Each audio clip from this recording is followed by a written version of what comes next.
Yan guys, meron tayong panibagong vlog. Mitsubishi Strada. So, modelo na to. Naka D1D. So, siguro mga nasa 2019 model. So, ang issue nito guys, pagka ginaga, so napaka itim lang usok. Yan.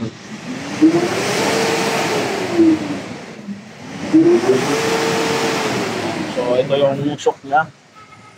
Napakaitim yan.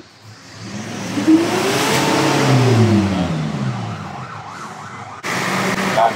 So kaya ngayon dito tayo. So ito guys, yan, pagka ginagas, meron dito ang sumisipot. Parang hangin na meron sumisipot.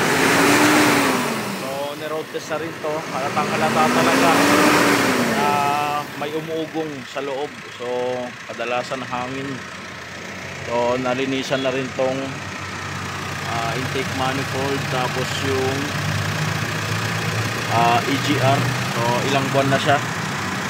So kaya ngayon yung under nito medyo nahihirapan, medyo naglo-low power, pero hindi naman siya nagkakaroon ng check engine.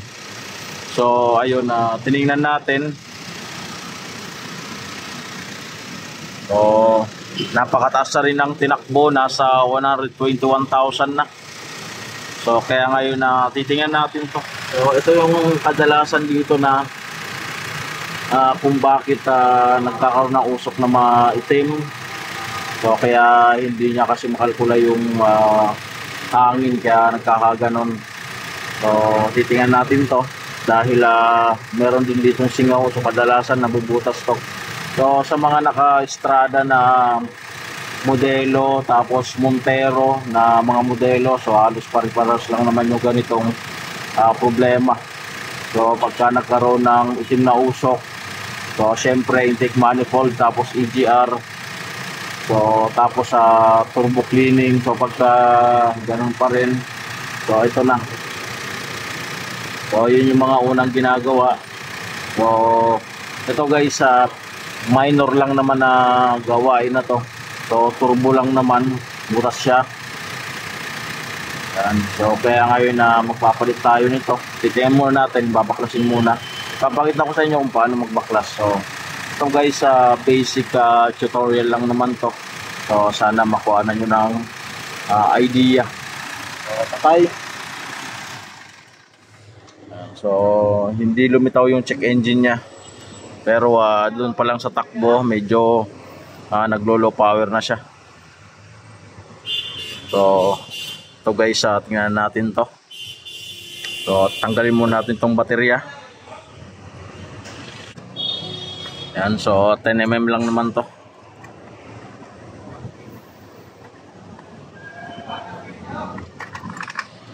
Yan. So dito na tayo. So ito guys, flat screw lang naman yung gagamitin natin. Tapos dito, saan nga galing? Flat screw din. Tapos ito, luluwagan lang natin to. Tapos dito sa kabila, tapos bubunutin na natin.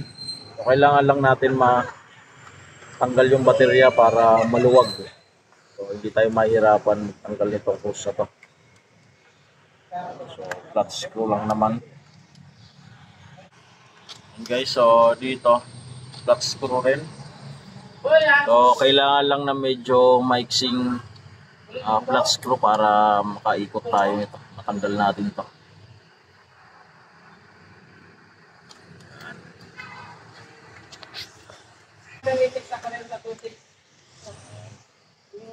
So medyo maganit lang yan guys.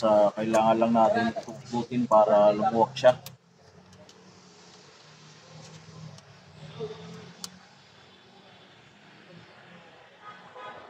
Nalalaki niyan.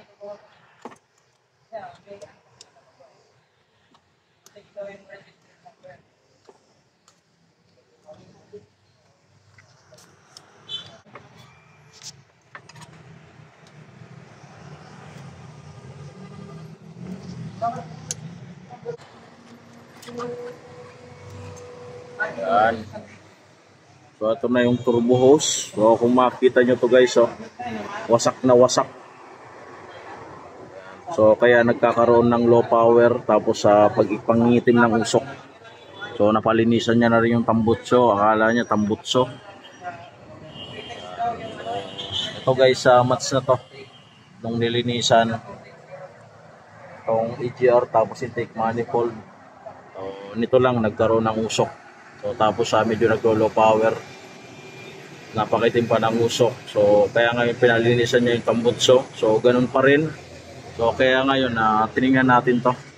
So dito lang nagkakaroon ng problema itong hose na to. So papalitan natin to. Yan guys, so nandito na yung pamalit natin, original na turbo hose or throttle hose. So kayo na lang bahala kung anong pangalan nito guys. Yan, so ang nakalagay dito hose Inter. So ito na, so ikakabit na natin to. So maobserbahan na natin. Yan guys, so yung itong clamp nya, so ikakabit lang natin dito. Tapos yung dito ikakabit na natin. Yan, so yung clamp guys nandyan sa hose nya. Yan, wala naiwan. So isasalpak muna natin to.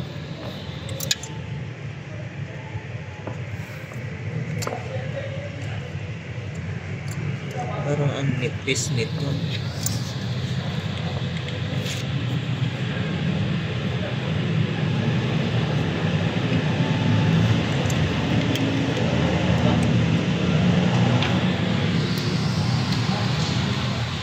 Ganda dragger din kaya. Mahirap yun.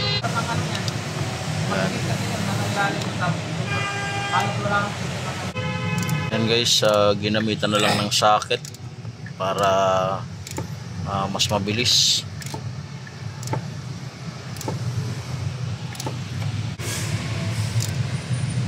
So kailangan guys mahigpit yan dahil lumalaki itong hose na to. So ikakabit na lang yung battery tapos masusubukan na natin.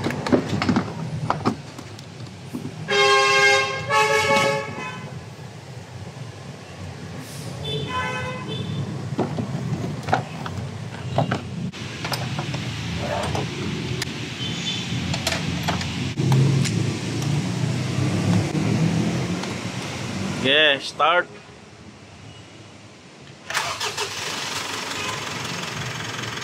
Gas.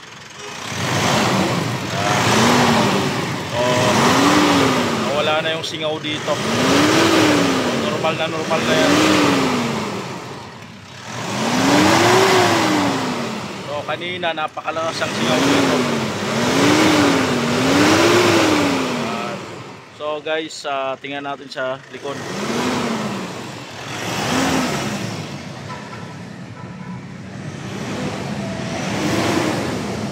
So meron pa rin, pero guys wala na lang yan. So yan na lang yung mga tira-tira.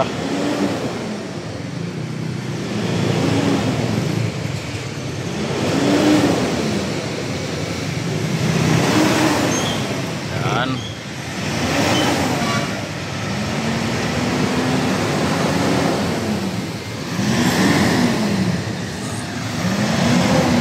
Yan. O nawala na siya. Okay na. Nawala na yung usok na maitim.